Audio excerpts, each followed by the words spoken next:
இப்போ எந்த டிவில பார்த்தாலும் எந்த நியூஸ் பேப்பரை திறந்தாலும் அங்க குண்டு வெடிக்குது இங்க குண்டு வெடிக்குதுன்னு நியூஸ் பப்ளிஷ் ஆகுது. இதுல முக்கியமா இஸ்லாம் மதத்துல தான் நியூஸ் வருது. அப்போ இஸ்லாம் மதம் தீவிரவாதத்தை நேரடியாகவோ இல்ல மறைமுகமாகவோ ஏற்குதா இல்லை எதுக்கு? இது இன்னைக்கு தேவையான முதல்ல வந்திருக்க வேண்டிய கேள்வி. இருந்தாலும் தாமதமாக வந்திருக்கிறது. என்ன கேட்கிறாங்கன்னா, அப்ப எங்க பார்த்தாலும் குண்டு வெடிக்கிறது, இதுல எல்லாமே இஸ்லாம் மதம் தான் சம்பந்தப்படுறமா வருது அப்படிங்கறது உங்களுடைய கேள்வி. இஸ்லாம் இதை அனுமதிக்குதா மறுக்குதாங்கிறது ரெண்டாவது. இஸ்லாத்தை பொறுத்த வரைக்கும் மனித நேயத்தை ரொம்ப ஆழமாகவும் அழுத்தமாகவும் எங்க மார்க்கம் சொல்லுகிறது. ஒரு காலத்திலையும் இந்த மாதிரி தீவிரவாதம், வன்முறை, அப்பாவிகளை கொள்வதை எங்க மார்க்கம் அறவே அனுமதிக்கவே இல்லை. யாரு ஒருத்தன் ஒரு மனுஷனை கொள்ளுகிறானோ அன்னமா கத்தலன் நாச ஜமியா, அவன் மனித குலம் முழுசையும் கொலை செய்தவனை போல. ஒரு மனுஷனை கொலை செஞ்சாலேயே, குர்ஆன்ல உள்ள வசனம் இது, ஒரு மனுஷனை கொலை செய்தால் அவன் மனித குலம் அத்தனை பேரையும் கொலை செஞ்ச பாவத்தை அவன் மீது சுமத்திடுவேன் அப்படின்னு குர்ஆன் எங்களுக்கு தெளிவாக சொல்லுகிறது. இன்னும் சொல்ல போனால் எங்க குர்ஆனுடைய வசனத்தில் இருக்கிறது, லா யன்ஹாகுமுல்லாஹு அனில்லதீன லம் யுகாத்திலுக்கும் வலம் யுக்ரிஜுக்கும் அன் தீனிக்கும், உங்களோடு சண்டைக்கு வராம, உங்களை ஊரை விட்டு விரட்டாம, உங்களையும் நான் தங்களை போல நினைக்கிறார்களே, அந்த மாதிரியான பிற சமயத்து மக்களோடு நீங்கள் நல்லுறவு பாராட்டுவதையும், அவங்களுக்கு உதவி செய்வதையும், அவங்கள்ட்ட நேர்மையாக நடந்து கொள்வதையும் அல்லாஹ் உங்களுக்கு உத்தரவிடுகிறான். அல்லாஹ் உங்களை தடுக்கல அப்படிங்கிற மாதிரியான கருத்துப்பட்ட வசனங்களும் குர்ஆன்ல இருக்கிறது. எந்த அளவுக்கு இந்த சகிப்புத்தன்மை இஸ்லாம் எங்களுக்கு சொல்லுகிறது என்று சொன்னால், நபிகள் நாயகம் அவங்களுடைய காலத்துல அவங்க ஆரம்பத்தில் கொஞ்சம் கஷ்டப்பட்டாலும் பிறகு அவங்க ஜனாதிபதிங்கிற அளவுக்கு வந்துட்டாங்க. ஆரம்பத்தில் ஊர் விட்டுலாம் விரட்டப்பட்டாங்க, பல மாதிரி கஷ்டப்பட்டாங்க.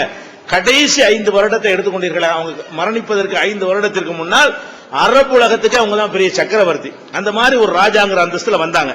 அப்ப அன்னைக்கு இருந்த எல்லா வல்லரசுகளையும் பின்னுக்கு தள்ளிட்டு பெரிய வல்லரசு ஆயிட்டாங்க. அன்னைக்கு இத்தாலியும் ஈரானும் தான் அன்னைக்கு பாரசீகம் சொல்லக்கூடிய ஈரானும், ரோமாபுரி என்று சொல்லக்கூடிய இத்தாலியும் தான் அன்னைக்கு பெரிய வல்லரசாக இருந்தது. அப்ப சக்கரவர்த்தியா இருக்கும் பொழுது அங்க உள்ள சிறுபான்மையா இருந்தவங்க யூதர்கள். யூதர்கள் ஒரு இனம் தான் அங்க ரொம்ப மைனாரிட்டியா இருந்தாங்க. இந்த மைனாரிட்டி மக்களுக்கு எந்த அளவுக்கு அவங்க ஆட்சியில உரிமை கொடுத்தாங்கன்னு கேட்டா, நபிகள் நாயகம் அவர்களுக்கு ஒரு கஷ்ட நேரத்துல அவங்க அரசாங்க கஜானாவில் எதுவும் எடுக்கக்கூடாதுன்னு ஒரு கொள்கை வச்சிருந்தாங்க. அரசாங்கத்தில் கருவூலத்தில் இருந்து எனக்கென்று நான் எதையும் எடுக்க மாட்டேன். ஒரு பேரிச்சம்பழத்தை அவங்களுடைய பேரப்புள்ள எடுத்து சாப்பிட்ட பொழுது வாய்க்குள்ள கையை விட்டு வெளியே எடுத்துட்டாங்க. இது அரசாங்க பேரிச்சம்பழம், சாப்பிடக்கூடாது, நமக்கு ஹராம், இது நம்ம தொடக்கூடாது என்று உனக்கு தெரியாதான்னு கேட்டாங்க. அவங்க சொந்த தேவைக்கு மதத்தை வச்சு பிழைக்காம ஒரு சின்னதா ஒரு ஆட்டு பண்ணை வச்சு அதுல இருந்து வரக்கூடிய வருமானத்தை வச்சு அவங்க வாழ்ந்து கொண்டுதான் இந்த மத சேவை செஞ்சாங்க, ஆட்சி பணியும் செஞ்சாங்க. அந்த வகையில ஒரு கஷ்ட நேரத்தில் என்ன பண்றாங்கன்னு கேட்டா, அவங்களுடைய இரும்பு கவசம், போர்க்களங்கள்ல போடுவாங்க இல்லையா இரும்பு கவசம், அந்த கவசத்தை கொண்டு போய் ஒரு யூதர் இடத்துல சிறுபான்மை சமுதாயத்தை சேர்ந்தவர்கிட்ட அடமானம் வைத்து அதை மீட்காமலே மரணித்தார்கள். அடமானம் வச்சு கொஞ்சம் கோதுமையை கடன் வாங்கிவிட்டு அவங்க மரணத்திற்கு பிறகுதான் குடும்பத்தார் மீட்டாங்களே தவிர அந்த அடமானத்தை கூட மீட்காமல் நபிகள் அடமான வட்டியில் அடமானம், வட்டியில் அடமானத்துக்கு வைத்து விட்டு மீட்காமலே அவங்க மரணித்தார்கள் என்பதை அவங்க வரலாறு பதிவு செய்திருக்கிறது. இது எதுக்கு சொல்றேன்னு கேட்டா, சிறுபான்மை சமுதாயத்தை சேர்ந்தவர் கொடுக்கிறவராகவும் ஒரு ஆட்சி தலைவராக இருந்தவர் வாங்குறவராகவும் இருந்தார். அவருக்கு எவ்வளவு பெரிய சுதந்திரம் இருந்திருக்கணும், அவருக்கு எவ்வளவு பெரிய அந்தஸ்து இருந்திருக்குன்னு நீங்க பாருங்க. அப்ப பிற மத மக்கள் மத்தியில எவ்வளவு சகிப்புத்தன்மையை நபிகள் நாயகம் கடைபிடிச்சிருக்கிறாங்க என்பது எங்களுக்கு இஸ்லாம்ல நபிகள் நாயகம் தானே. நாலு கிறுக்கங்க செய்யலாம், இஸ்லாத்தை சம்மந்தப்படுத்திடாதீங்க. நபிகள் நாயகம் எங்களுக்கு என்ன சொன்னாங்களோ அதுக்கு பேர் தான் இஸ்லாம். அதைத்தான் நாங்க எல்லாம் கடைபிடிக்கிறோம் எல்லா மக்களுமே. 4 கிறுக்கம் விஷயத்து 2வது வர்றேன். அடுத்து என்னன்னு கேட்டா, நபிகள் நாயகம் அவர்களுக்கு அந்தரங்க ஊழியர் 2 பேர் இருந்தாங்க. அந்தரங்க ஊழியர்னா வீட்டு உள்ள வரைக்கும் அவங்களுடைய தேவைகள் எல்லாம் நிறைவேற்றி தரக்கூடியவங்க, தேவையான ஜாமான வாங்கி தரக்கூடியது 2 பேரை நியமிச்சிருந்தார்கள்.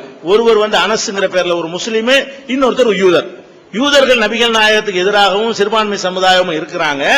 நபிகள் நாயகத்தை கொல்லுவதற்கு எல்லாம் பல விதமான திட்டங்கள்லாம் தீட்டிக் கொண்டிருக்கிறாங்க. அப்படிப்பட்ட ஒரு சமுதாயத்தை சேர்ந்த ஒருத்தரை தன்னுடைய மெய்க்காவலர்ங்கிற அளவுல அந்தரங்க ஊழியராக வீடு வரைக்கும் சென்று உதவி செய்யக்கூடிய ஒரு ஊழியராக நபிகள் நாயகம் வைத்திருந்தார்கள். அவங்களுக்காக எத்தனையோ முஸ்லிம் சகோதரர்கள் உயிரை கொடுக்க ரெடியா இருந்தாங்க. அப்படி இருந்தா கூட இந்த நல்லிணக்கத்தை பேணுவதற்காக வேண்டி ஒரு முஸ்லீம் ஒரு ஆளு, ஒரு யூத மதத்தை சேர்ந்த ஒரு ஆளை தான் அவங்களுடைய வீட்டு வரைக்கும் வைக்கக்கூடிய ஒரு பணியாளராக வைத்திருந்தாங்கன்னா இது சகிப்புத்தன்மை தானே? இப்படிப்பட்டவங்க இப்படி தீவிரவாதத்தை ஆதரிப்பாங்க? இப்படிப்பட்ட ஒரு மார்க்கம் இப்படி தீவிரவாதத்தை ஆதரிக்கும்? நபிகள் நாயகம் அவங்க காலத்துல பள்ளிவாசல் உட்கார்ந்து இருக்கிறாங்க. பள்ளிவாசல் தான் அவங்களுக்கு அரண்மனையும் கூட. பள்ளிவாசல் அமர்ந்திருக்கும் பொழுது ஒரு இறந்தவருடைய பாடி வருது, ஒரு பிரேதம் ஊர்வலம் வந்துகிட்டு இருக்கிறது. அப்ப நபிகள் நாயகம் என்ன செய்யறாங்கன்னா உடனே எந்திரிச்சு நிக்கிறாங்க. அந்த பிரேதம் வந்து பள்ளிவாசல் வழியா வருது, அதை கடந்து செல்லுது, உடனே எழுந்து நிக்கிறாங்க. நின்ற உடனே கூட இருந்த முஸ்லிம்கள் எல்லாம் சொல்றாங்க, அவர் யூதரு, நம்ம ஆளு கிடையாது. யாரு? அந்த இறந்து போனவர் வந்து யூதருடைய உடல், அது நம்ம உடல் கிடையாதுன்னு, அதுவும் ஒரு மனுஷன் தானப்பா என்று சொல்லி, எந்த உடல் வந்தாலும் எந்திரிச்சு நில்லு, முஸ்லீம் உடல் வந்தாலும் சரி, முஸ்லீம்களுடைய கடமை, எங்களுக்கு இப்பவும் கடமை.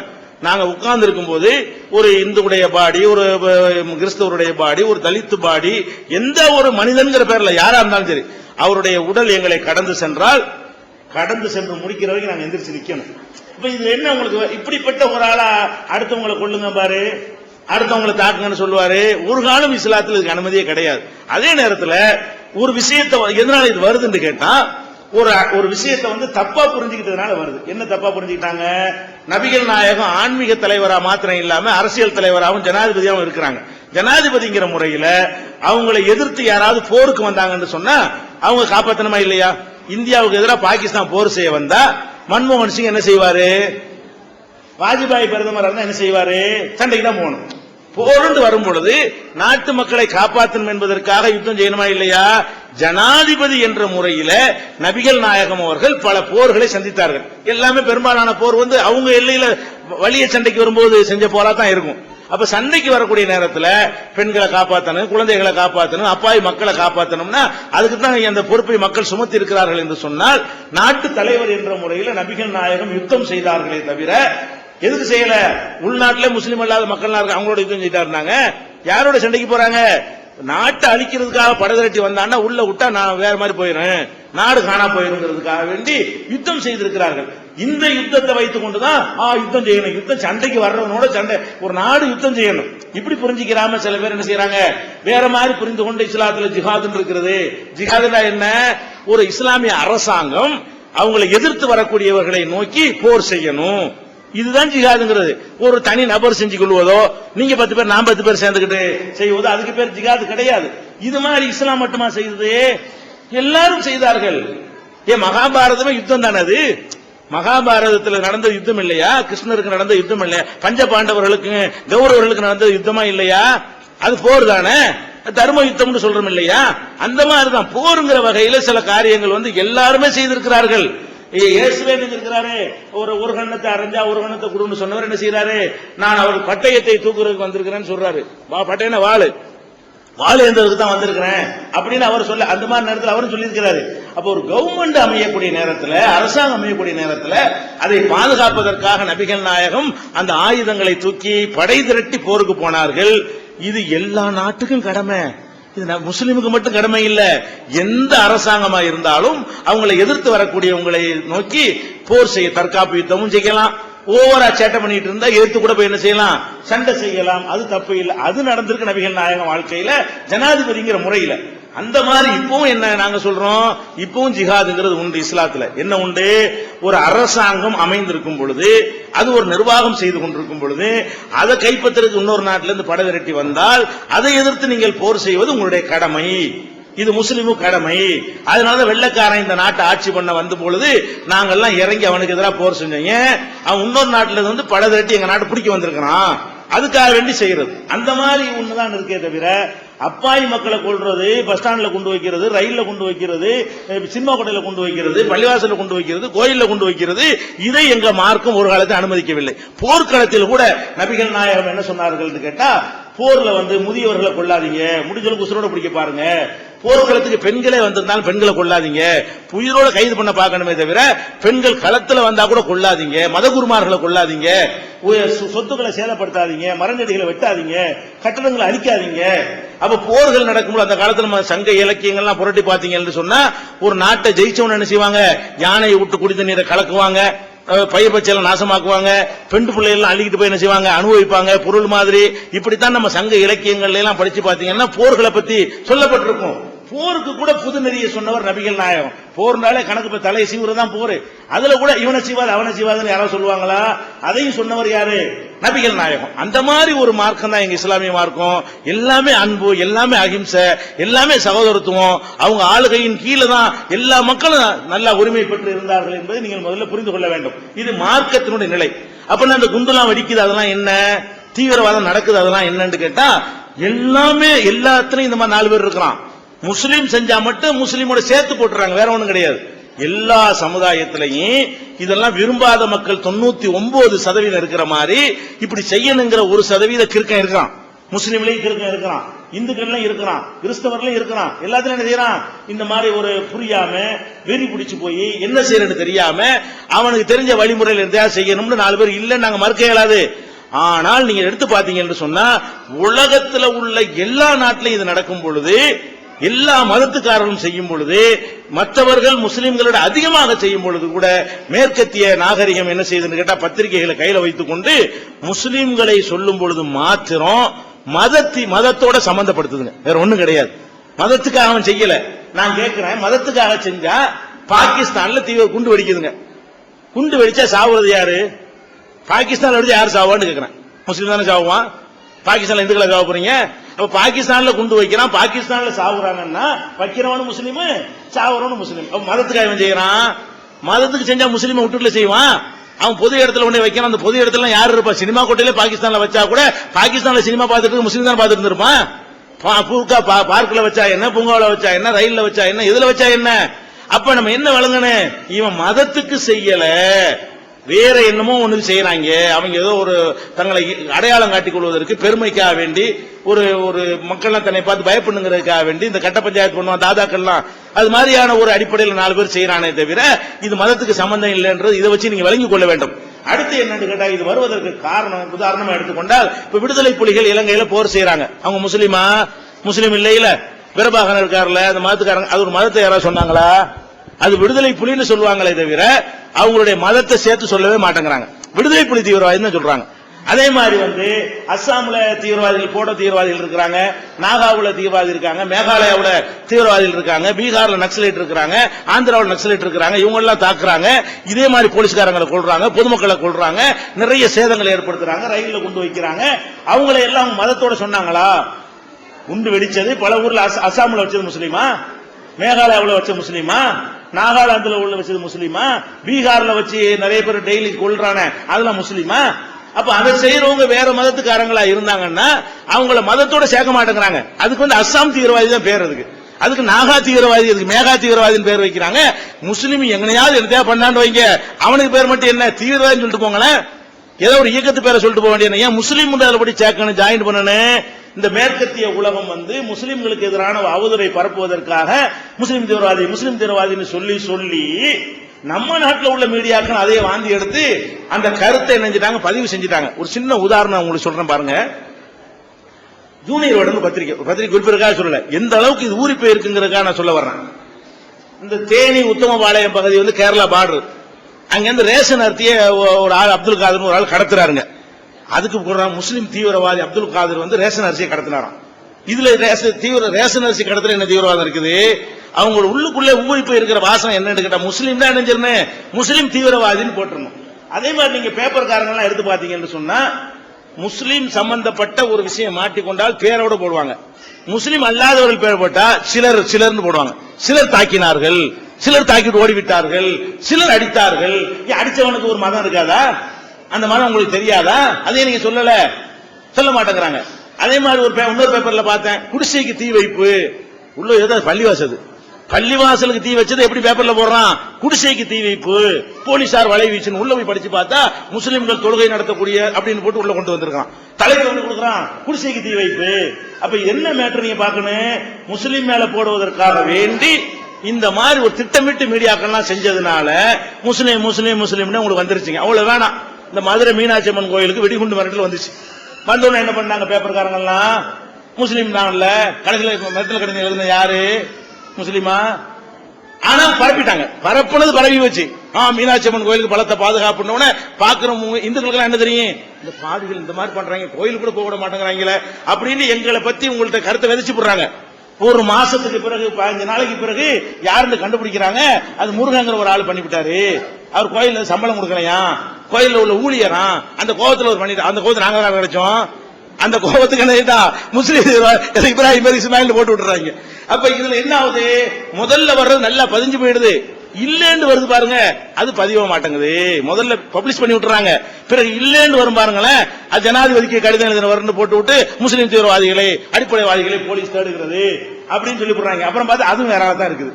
சோனியாவுக்கு மிரட்டல் கடிதம் முஸ்லீம் அது வேற ஆளா தான் கடைசியில. முதல்ல முஸ்லீம் போட்டு விட்டுறாங்க அம்பிட்டு பேரும், அது பதிஞ்சு போயிடுது. இல்லன்னு ஆகுற விஷயம் போகவே மாட்டேங்குது.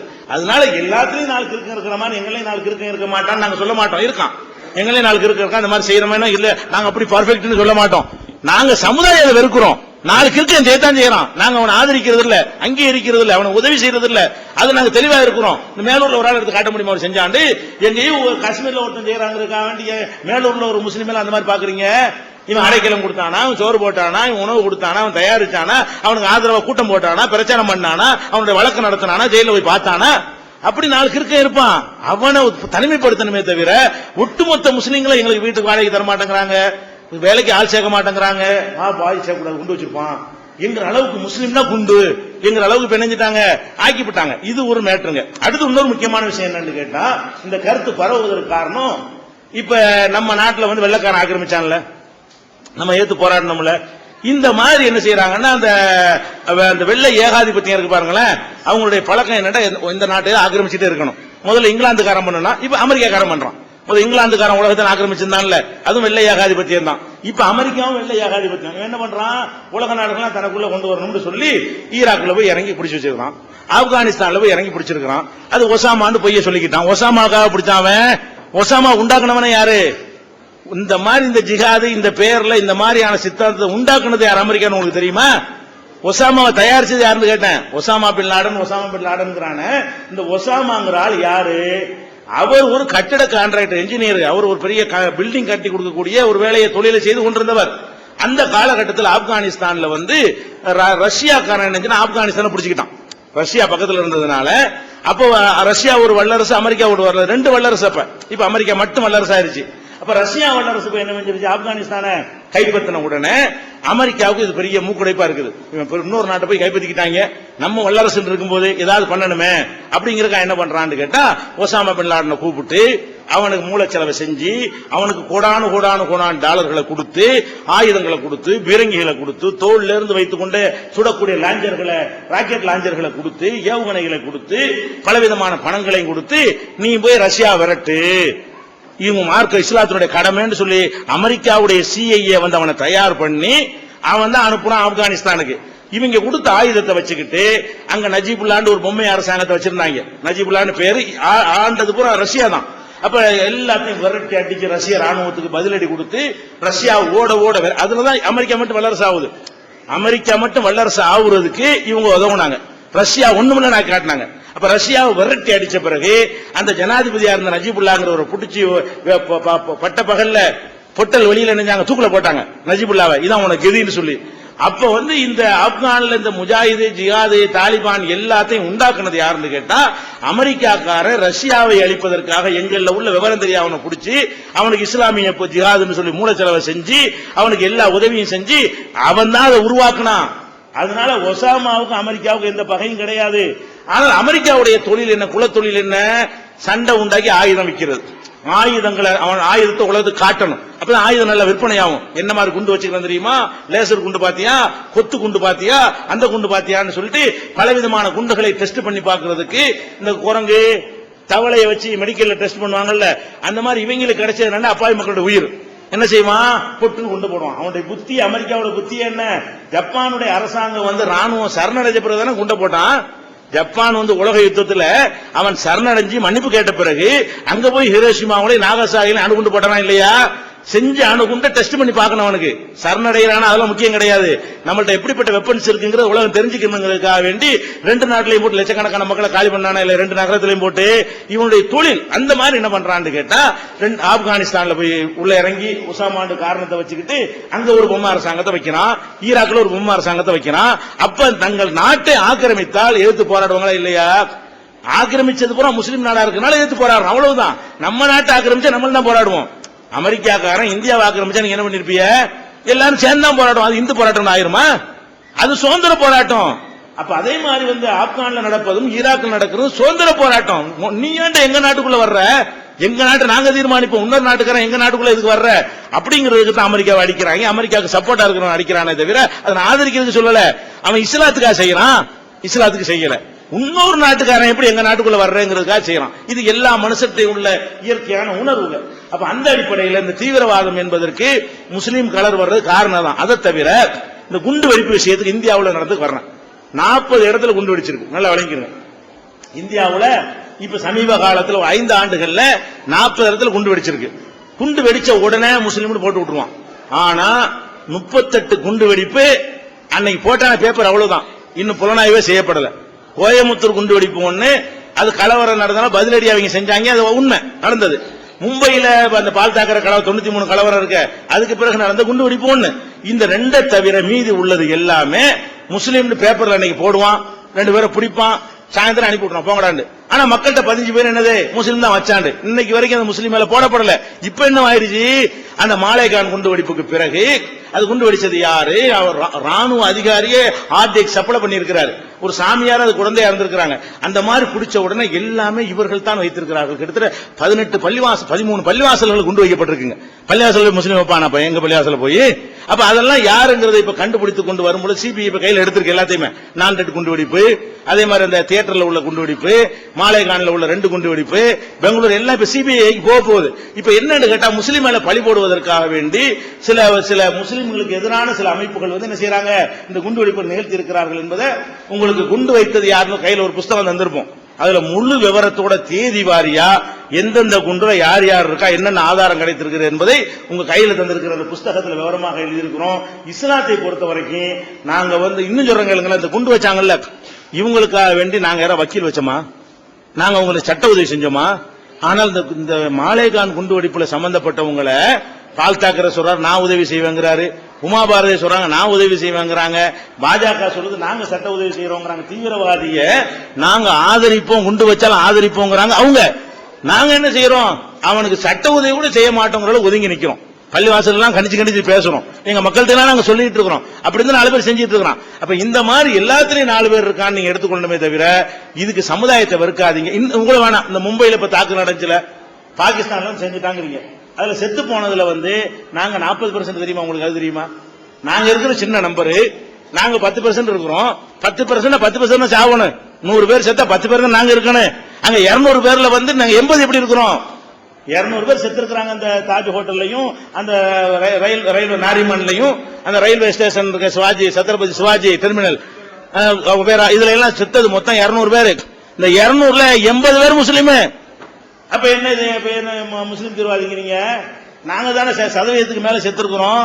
அவனுக்கு அதான் இலக்கு. இன்னொரு நாட்டில இருந்து நம்ம நாட்டுல நாச வேலை செய்யறதுக்கு வர்றானே தவிர அவனுக்கு இஸ்லாத்துக்காக செய்யறாம, முஸ்லீம்களோட ஆதரவுல செஞ்சான, நாங்க உதவி செஞ்சோமா, அவனுக்கு சோறு கொடுத்தோமா, அவனுக்கு தங்க வச்சிருந்தோமா?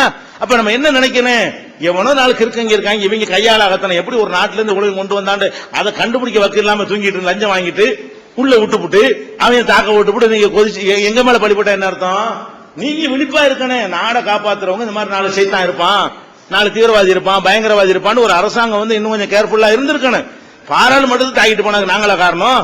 போன ஆட்சியில பாஜக ஆட்சியில பார்லிமெண்ட்ல தாக்கல் நடத்திட்டு போனாங்க. அதெல்லாம் நம்முடைய நிர்வாக கோளாறு திறமையின்மையை காட்டுது. ஒரு நாடு இருந்தா இந்த மாதிரி பல எதிரிகள்லாம் இருக்கத்தான் செய்வான். அதை வந்து முஸ்லீம் சமுதாயத்தின் மேல ஏன் போடுறீங்க? இதான் எங்களுடைய கேள்வி. கண்டிப்பா நம்ம எல்லாருமா சேர்ந்து தீவிரவாதத்தை எதிர்க்கணும். முஸ்லீம் தீவிரவாதி நீங்க சில பேர் சொல்ற காரணத்தினால தீவிரவாதிக்கு இஸ்லாமே சப்போர்ட் பண்ணுதுன்னு ஒரு கருத்து கிடைக்கும் பொழுது அவன் இன்னும் தீவிரவாதத்தில் ஈடுபடுறான். அவனை தனி தீவிரவாதின்னு சொல்லுங்க, வெறும் தீவிரவாதி சொல்லுங்க, வெறும் பயங்கரவாதின்னு சொல்லுங்க. அப்படி சொன்னீர்களேயானால் இந்த தீவிரவாதம் ஒளியும் தீவிரவாத செயல் வந்து நாட்டிலிருந்து அழிக்கிறதுக்குரிய வழி இதே வழிதான். மதுரையில இருந்து வந்திருக்கேன். என் பேர் பிரேமா. நான் 4 வருஷமா நான் மலேசியால வந்து முஸ்லீம் வீட்டுல வேலை பார்த்தேன். அங்க உள்ள அந்த மார்க்க திட்டங்கள், அந்த தொழுகைகள், அங்க உள்ள வழிபாடு முறைகள் எல்லாமே நான் பார்த்தேன். அதோட புனித தன்மையை அறிஞ்சுக்கிட்டேன் நானு. நான் எனக்குள்ள ஒரு ஈமான் வந்து அந்த முஸ்லீம் மார்க்கத்துல சேரணும், அந்த ஈடுபாடு படிக்கணும், தொழுகணும், யாசின் ஓதணும், குரான் ஓதணும், அப்படி எண்ணங்கள்லாம் இருக்கு. இருந்தாலும் கூட எனக்கு ஒரு சந்தேகம் என்னன்னா, எனக்கு தெரிஞ்ச முறையில வந்து நீ நேரடியா அல்லாஹ் கிட்ட கேளு, அவுலியாக்கள் எல்லாம் நீ கேட்க வேண்டாம் அப்படிங்கிற ஒரு கருத்து எனக்கு மனசு சொல்லியிருக்காங்க. அது என்னன்னு எனக்கு விளக்க உரைகள் பண்ணுங்க. முஸ்லீம்கள்ல 2 விதமான நம்பிக்கை உள்ளவங்க இருக்கிறாங்க. நம்ம இந்தியாவை பொறுத்த வரைக்கும் உலக அளவுல உங்க சொல்ற மாதிரி கிடையாது. இந்தியா, மலேசியா சில நாடுகள்ல இப்படி இருக்கிறாங்க. என்னன்னு கேட்டா, இறைவனை மட்டும் வணங்கக்கூடியவர்கள், ஒரே ஒரு கடவுள் தான், அவரை தான் வணங்குவோம் அப்படிங்கிறது ஒரு சாரார் இருக்கிறாங்க. இன்னொரு சாரார் என்ன இருக்கிறாங்கன்னு கேட்டா, செத்து போன ஆட்களை புதைச்சி வச்சுக்கிட்டு அந்த சமாதியை போய் வணங்குறவங்க ஒரு சாரார் இருக்கிறாங்க. சமாதி இருக்கவங்க இறந்து ஒரு ஆள் இறந்து போன அவர் புதைச்சி வச்சு அந்த சமாதிக்கு சுத்தி கட்டடம் எழுப்பி அந்த சமாதியில் அடங்கியிருக்காரு பாருங்க, அவரை நோக்கி கடவுளே நீங்க தான் எனக்கு அது தரணும் இது தரணும்னு கேட்கறவங்களும் இருக்கிறாங்க. இதுதான் தர்காங்கிறது. தர்காண்டா என்ன? ஒரு மனிதன் இறந்து போன பிறகு அந்த ஆளை புதைச்சி வைத்து விட்டு நல்ல மனிதர்ல நினைக்கிறாங்க, அவரை புதைச்சி வச்சுட்டு அவரையே கடவுள் நினைச்சிட்டு போய் கேட்கிறாங்க. முதல்ல அவர் எப்ப இறந்து போயிட்டாரோ அதே காட்டுது அவர் கடவுள் இல்லைன்னு. கடவுள்ல இருந்து அவரையும் இறந்தாரு, அவரையும் கொண்டு புதைச்சாங்க, அவரே இன்னும் கொஞ்சம் வாழ்ந்துட்டு இருக்கலாமே அப்படின்னு நினைக்காம இந்த தர்காவை போய் வணங்குறாங்க. எங்க இஸ்லாமிய நம்பிக்கை பிரகாரம் லா இலாஹ இல்லல்லாஹ் என்பது எங்களுடைய அடிப்படை கொள்கை. இதுக்கு அர்த்தம் என்னன்னு கேட்டா, அல்லாஹ் என்ற அந்த ஒரு கடவுளை தவிர வேற யாரும் எதுவும் கடவுள் கிடையாது, முகமது நபியே கடவுள் கிடையாதுன்னு சொன்னா அவங்களுடைய ஒரு அற்பத்திலும் அற்பமாக வரக்கூடிய எங்க சமுதாயத்து பெரியவர்களா இருந்தாலும் நபிகள் நாயகத்தை விட அற்பம் தான் எங்க பார்வையில. அவங்களுக்கு எப்படி வணங்குறது, அவங்க எப்படி தர்கா கட்டுறது? அதை இடிக்கணும்னு எங்க மார்க்கம் சொல்லுது. எங்க மார்க்கத்தில் என்னன்னு கேட்டா, நம்மளால போய் சட்டத்தை கையில் எடுத்துக்க கூடாது, அவங்களுக்கு புரிய வச்சு அவங்க கையினால இடிக்க வைக்கணும், அவங்களுக்கு விளங்க வச்சு இது இஸ்லாத்துல உள்ளது இல்ல, ஒரு மனுஷனை போய் வணங்கக்கூடாது, ஒரு இறைவனை தான் வணங்கணும், அவர் இறந்து போயிட்டாரு, அவர்கிட்ட போய் நீ எப்படி கேட்கிற, அவருக்கு என்ன சக்தி இருக்குது அப்படின்னு சொல்லக்கூடியதுதான் அந்த ஓரிரை கொள்கைன்னு நாங்க சொல்லுவோம். அவங்க தர்கான்னு சொல்லக்கூடியது பாருங்க, நாகூர் ஆண்டவர்ங்கிறாங்கல்ல. நாகூர் ஆண்டவர்னா என்னவரு? அவர் 400 வருஷத்துக்கு முன்னாடி இந்த உலகத்துல வாழ்ந்தாரு, வீடுடா பிச்சை எடுத்து சாப்பிட்டாருன்னு அவங்க எழுதி வச்சுக்கிறாங்க.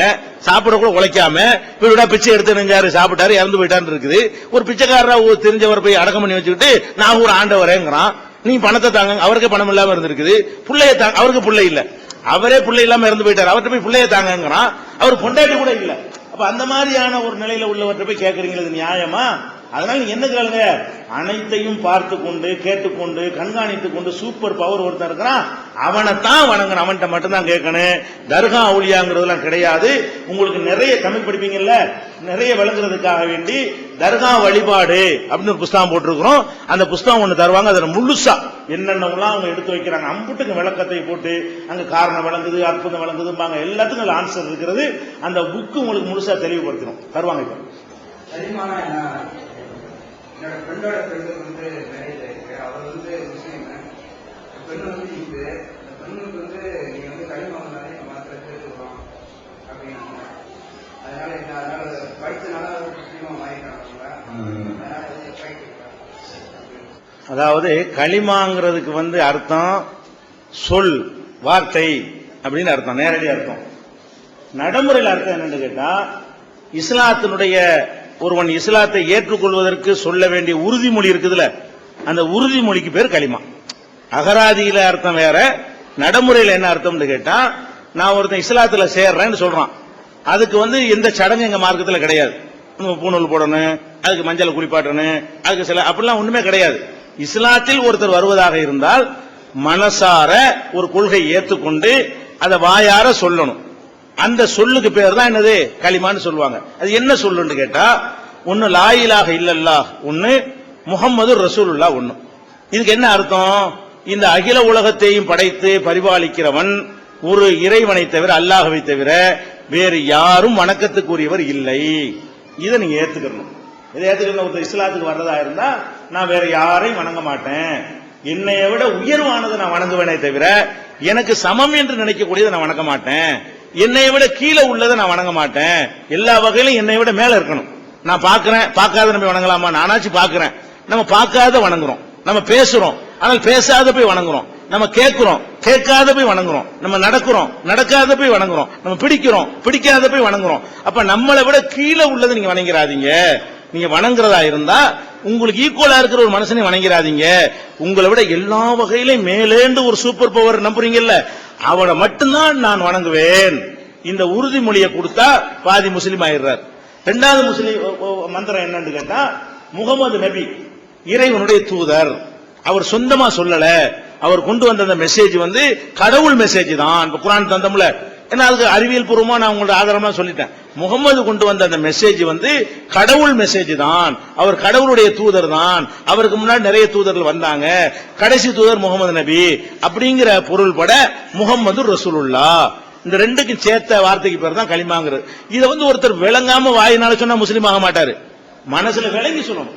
விளங்குதா? அர்த்தம் கிளிப்புள்ள கூட சொல்லிருமே. சொன்னா லா இலாஹ இல்லல்லாஹ் ஒரு கிளிப்புள்ளைக்கு சொல்லி கொடுத்தா அது கூட திருப்பி சொல்லிடும் முஸ்லீம், அது முஸ்லீம் கிடையாது அப்படி சொல்ல முடியாது. எப்ப அது முஸ்லீம் வரும்னு கேட்டா, இந்த உலகத்தை யோசிச்சு பார்த்து இந்த அகில உலகத்துக்கும் ஒரு கடவுள் தான் இருக்கணும். சூரியனை படைச்சது, சந்திரனை படைச்சது, வானத்தை படைச்சது, நம்மளை படைச்சது, காத்த படைச்சது, மழையை படைச்சது ஒரே ஒரு சூப்பர் பவர் தான் அப்படின்னு நம்பி முகமது நபி அவருடைய தூதர் தான், அவர் கடவுள் கிடையாது அப்படின்னு நம்பி விட்டார்களே ஆனால், அதை வாயினால மொழிந்தார்களே ஆனால் முஸ்லீம் ஆயிரம். அதான் களிமாங்கிறது. சரியை, கிரியை, யோகம், ஞானம் என்கிற 4 மார்க்கங்களிலும் எல்லா மதங்களிலும் உள்ளது என்பது எங்களுடைய கருத்து. இதிலே இந்து மதத்திலே சைவ சித்தாந்தத்திலே சொல்லப்பட்டிருந்தாலும் கூட இந்த 4 வகை மார்க்கத்தையும் கடைபிடிக்கக்கூடியவர்கள் எல்லா மார்க்கத்திலும் இருக்கிறார்கள் என்பதுதான். அதை இஸ்லாம் ஒரு இனிய மார்க்கம் என்பதை ஏற்றுக்கொள்ள வேண்டும் என்றார். இனிமை என்பது ஆறுவகை சுவையிலே அது ஒரு சுவை. எனவே இனிப்போ கசப்போ இந்த சத்மார்க்கம் சன்மார்க்கம் என்பது உண்மையான மார்க்கம் என்று பொருள். நெய்வழிக்காரை ஆனவர் அவர் சொன்னது கூட மெய் வழி என்றுதான் சொன்னார். இந்த மெய் வழி என்பது சன்மார்க்கம், அதுதான் சன்மார்க்கம். உண்மையான ஒரு மார்க்கத்தை கடைபிடிப்பவர்கள் அவர்கள் இனிமையை மட்டும் விரும்ப வேண்டும் என்பதில்லை. ஏனென்றால் உண்மை விடும், உண்மை கசக்கும். ஆக உண்மையான மார்க்கத்தை சொன்னவர் நாம் நீங்கள் சொல்வதிலே 14 நூற்றாண்டுகளுக்கு முன்னால் சொன்ன இறை வாசகம் இறைவனால் வருவிக்கப்பட்டது, நபிகள் நாயகம் அவர்களால் வருவிக்கப்பட்டது என்று சொன்னால் அதற்கு பிறகு அவர் இறுதி நபி என்பது ஏற்றுக்கொள்ளக்கூடியதாக இல்லை. ஏனென்றால் இந்த 4 மறைகளிலும் நீங்கள் ஏற்றுக்கொள்ளக்கூடிய இஸ்லாம் மார்க்கத்தில் ஏற்றுக்கொள்ளக்கூடிய 4 மறைகளிலும் சொல்லப்பட்டிருக்கிற நபிகள் எத்தனை பேர் என்று உங்களுக்கே தெரியாது. ஆனால் அவர்கள் குறிப்பிட்ட ஒரு பகுதியில் மட்டும் வாழ்ந்தவர்கள், குறிப்பிட்ட பகுதியில் மட்டும் தோன்றியவர்கள். ஆனால் உலகம் அதை காட்டி விழித்தது. இந்த பல இடங்களிலும் எந்தரோ மகான் பாவர் அந்தரிக்கு வந்தனம் என்று தெலுங்கிலே சொல்வார்கள். அதே போல மகான்கள் எங்கெங்கு தோன்றினார்களோ அவர்கள் அனைவரும் நபிகள் என்பதுதான் எங்களுடைய கருத்து.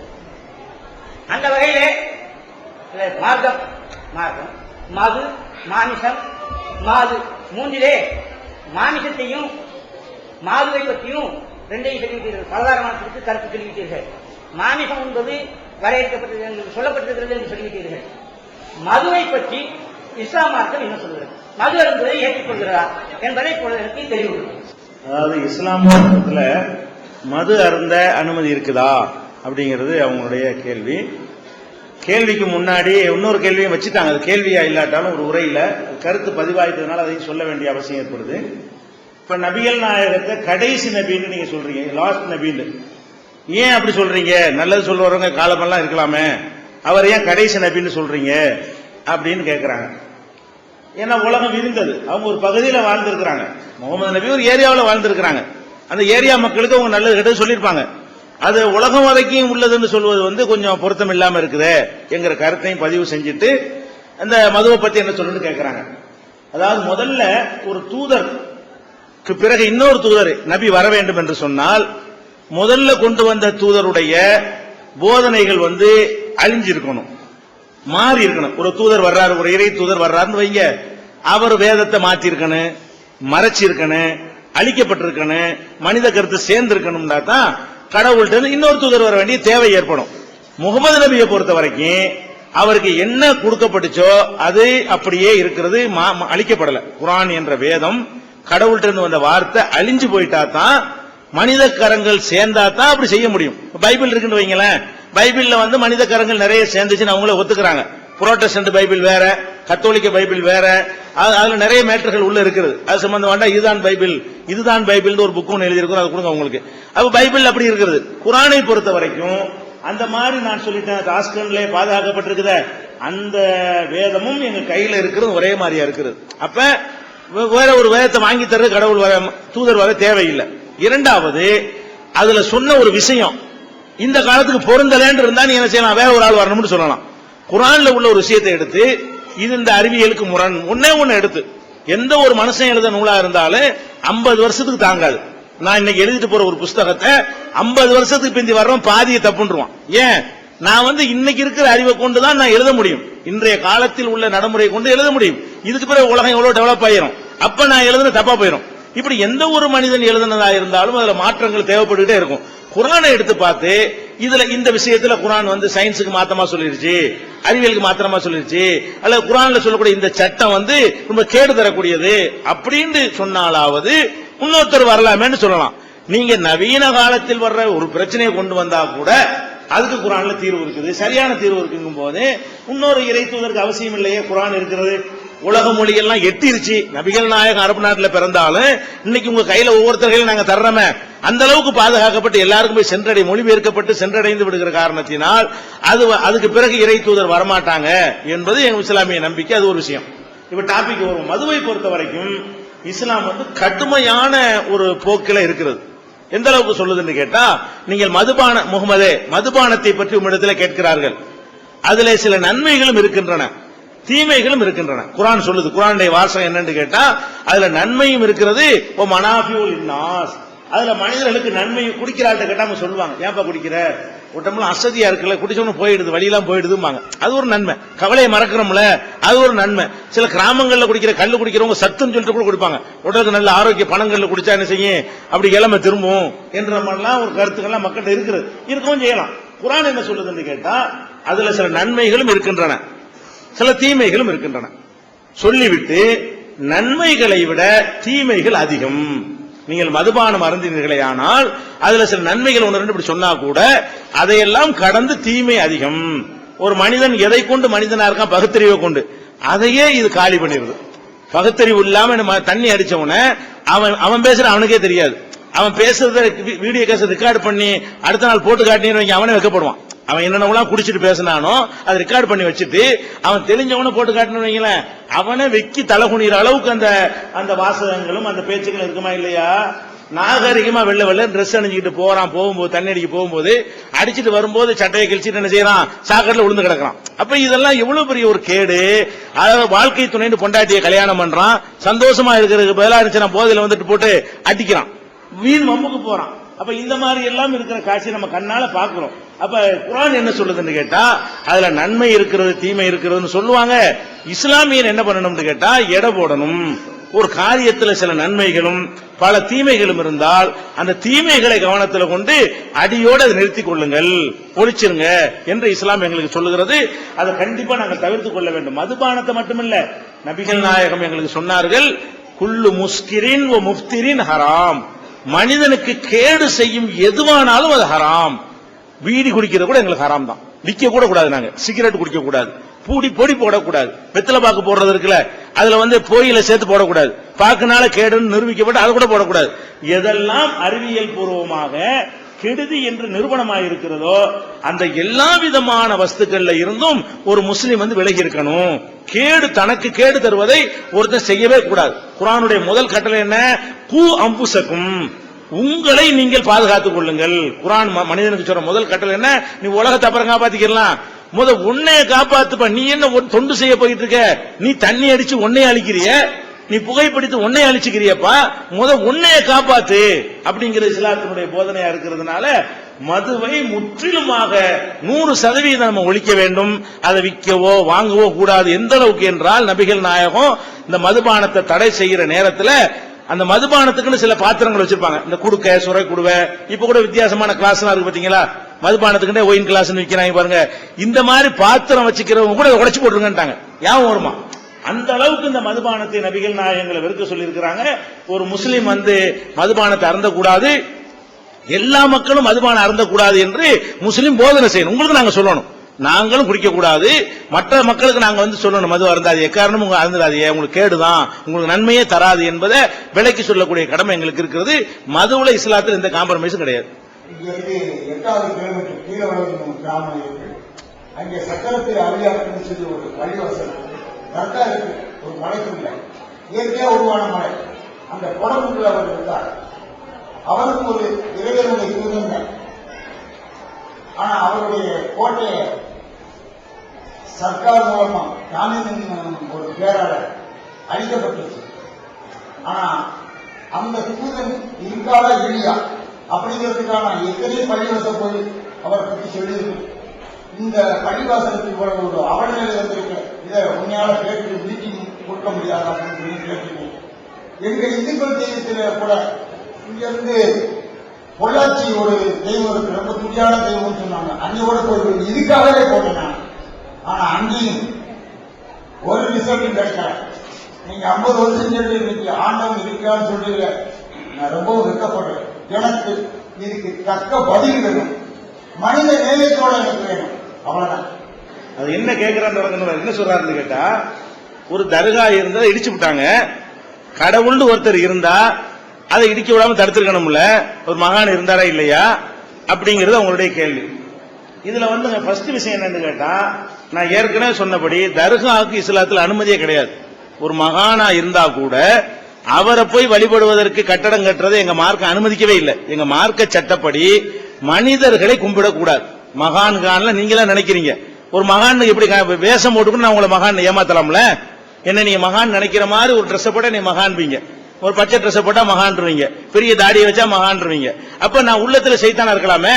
அப்ப ஒரு மனிதனை மகான் நீ தீர்மானிக்காத, யாரும் மகான் சொல்ல முடியாது. வெளிப்படையா என்ன தெரியுதோ அதன்படி எதை செஞ்சுட்டு போயிடலாமே தவிர மகான் என்று நினைத்து அவர் வழிபடுறது கும்பிடுறது இஸ்லாத்துல கூடாது. அதனால அந்த தர்காங்கிறது எந்த தர்காவா இருந்தாலும் அது இருக்கக்கூடாது என்பதுதான் இஸ்லாத்தின் நிலைப்பாடு. அப்ப கடவுள் வந்து இருக்கிறாரன்ற கேள்வி இதுல வராது. ஆனா உங்க கேள்வியில ஒரு அடிப்படை இருக்குது. இந்த இதுக்கு இல்லாட்டா கூட இப்ப கேட்கும்போது வேற சந்தேகம் நிறைய பேருக்கு வரும். பாபர் மசூதி இடிச்சாங்கல்ல, அப்ப ஏன் கடவுள் வரல? எத்தனை நல்ல பேர் நல்லவன்லாம் கஷ்டப்படுறானே, கெட்டவன்லாம் நல்லா இருக்கிறானே, கடவுள்னு ஒருத்தன் இருந்தா அப்படி செஞ்சிருக்கலாம், அது கேட்கலாம். நீங்க தர்காவும் கேட்டீங்கன்னு சொன்னா செய்யற வேலையை தான் செஞ்சிருக்கிறார் கடவுள்னு சொல்லிட்டு போயிருவோம், அது ஆன்சர் ஆகாது. அதை தாண்டி ஒண்ணு இருக்கிறது. என்ன இருக்குது? பள்ளிவாசல் அடிக்கிறார்கள், நல்லவர்களை கொள்றாங்க, லஞ்சம் வாங்குறவன் நல்லா சம்பாதிக்கிறான், நேர்மையா உள்ளவன் கஷ்டப்படுறான், அரசியல்வாதி செல்வாக்கு அதிகமாகிட்டு போறான், நேர்மையா வாழ்ற மனுஷன் ஒண்ணுமில்லாம போயிட்டு இருக்கிறான். அப்ப கடவுள் இருந்தா என்ன செய்யணும்? எல்லாருக்கும் ஒரே மாதிரி படைச்சிட வேண்டியான, எல்லாருக்கும் கண்ணை கொடுக்க வேண்டியான, 4 பேரையும் கூட்டணாக்குறான், 4 பேரையும் செவிடன், இப்படியான கேள்விகள் கேட்டீர்களேயானால் அதுக்கு நம்ம ஆன்சர் சொல்லத்தான் வேணும். ஏன்னா அந்த இவர் கேட்கும்போது அந்த கேள்வி நிறைய பேருக்கு வந்திருக்கணும். தர்காவு கிடையாதுன்னு சொல்லிட்டு போனா கூட நீங்க என்ன செய்வீங்க? தர்கா பள்ளியாசல் கிடையாது, அதுக்கு என்ன செய்வான்னு கேட்பீங்க. நீங்க கேட்க கூடாதுங்க, நானே முந்திக்கிட்டு சொல்லி போடுறேன். என்னன்னு கேட்டா, இஸ்லாமிய நம்பிக்கையை பொறுத்த வரைக்கும் எங்களுக்கு இஸ்லாம் என்ன சொல்லுதுன்னு கேட்டா, நீங்க வாழ்ற இந்த உலகம் வந்து ஒரு பரீட்சை கூடம். இந்த உலகத்துல பரீட்சை கூடத்துல என்ன பண்ணுவாங்க? ரொம்ப கஷ்டமா தான் கேள்வி எல்லாம் கேட்பாங்க, ரொம்ப சிரமப்படுத்துவாங்க. கெட்ட மாணவர்கள் என்ன செய்வான்? சினிமா பார்த்துட்டு ஊர் சுத்திட்டு போவான். நல்ல மாணவன் என்ன செய்வான்? புஸ்தகம் கையுமா இருப்பான். அப்ப இந்த கெட்டவன் கேள்வி வேணாம், என்னடா இது நாங்கெல்லாம் ஜாலியா இருக்கோம் பத்தியா, தண்ணி அடிக்க வந்தியா அப்படிமா. ஆனா ரிசல்ட் வரும்போது என்ன ஆயிரும்? ஜாலியா இருந்தவன் எல்லாம் கஷ்டப்படுவான், ஒழுங்கா படிச்சான் பாருங்க அவன் எல்லாம் 50,000 60,000 சம்பளம் வாங்குவான். அப்ப அந்த மாணவனை அந்த மாதிரி நிலையில இந்த உலகத்தை இஸ்லாம் எங்களுக்கு எப்படி சொல்லுதுன்னு கேட்டா, இது ஒரு அற்பமான உலகம், இது கொஞ்ச நாளைக்கு நீங்க எல்லாம் இருப்பீங்க, ஒரு நேரத்தில் இந்த உலகத்தை அழிக்கப்படும், அழிச்ச பிறகு எல்லா மனிதர்களையும் திரும்ப நான் உயிராக்குவேன் கடவுள் சொல்றார் இஸ்லாத்துல. அப்ப இந்த உலகத்துல நீங்கள் அநீதி இழைக்கப்பட்டால் உங்களுக்கு பரிசு தருவேன், அந்த அநீதியை பொறுத்து கொண்டீர்களா அப்படிங்கிற அடிப்படையில் பரிசு தருவேன், யார் யாரெல்லாம் அநியாயம் பண்ணானோ அதுக்கு தகுந்த தண்டனை தருவேன். நீங்க நினைக்கிறீங்க ஊழல் பண்ணி நல்லா இருக்கான்னு நினைக்கிறீங்க, எவ்வளவு நாளைக்கு 50 வருஷம் நல்லா இருப்பானா, 30 வருஷம் நல்லா இருப்பானா?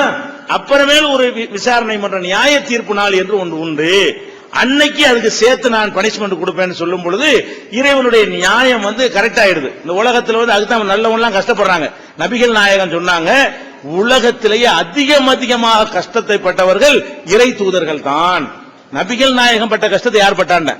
ஊரை விட்டு விரட்டப்பட்டாங்க, சொத்து சொத்தெல்லாம் பறிச்சுக்கிட்டாங்க.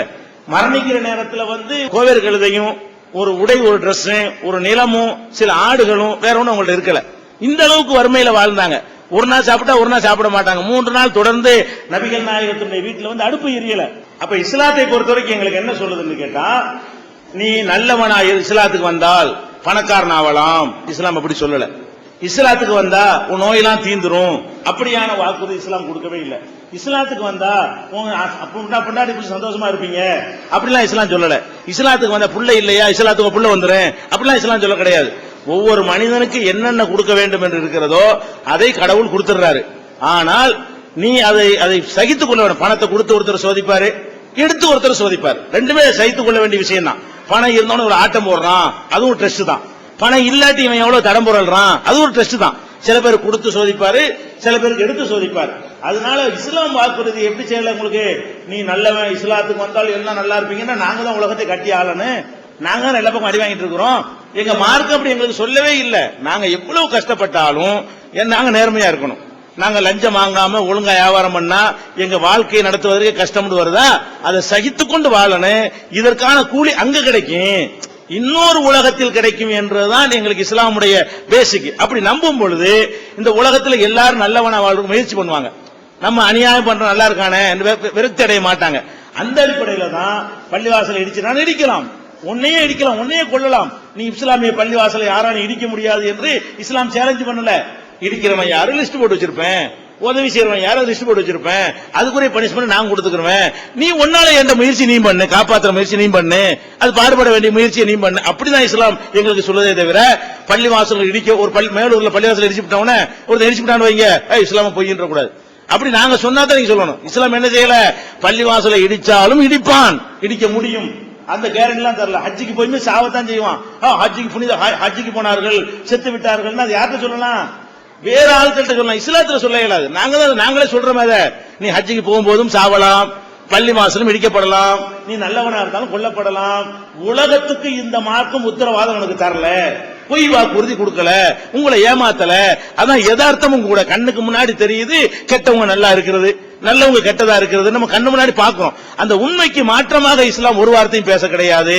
அதனால இந்த உலகத்தில் உள்ள விளைவுக்கு நாங்க எங்க நம்பிக்கை எங்களை எப்படி ஆறுதல் படுத்துது என்று சொன்னால், சரி கடவுள் ஒருத்தர் இருக்கான் பார்த்துட்டு இருக்கான், எவ்வளவு நாளைக்கு ஆட்டம் போடுவீங்க, எல்லாத்துக்கும் சேர்த்து கடவுள் தீர்ப்பளிப்பார்னு சொல்லும் பொழுது ஒரு அநியாயக்காரனால் நான் நொந்து போய் நான் கிறுக்கு பிடிக்காம பைத்தியம் பிடிக்காம அப்படி ஒரு சுமை தாங்கி மாதிரி இறக்கி வைக்கிறேன் பாருங்க, அந்த நம்பிக்கையை தான் எங்களுக்கு இஸ்லாம் ஊட்டுகிறது.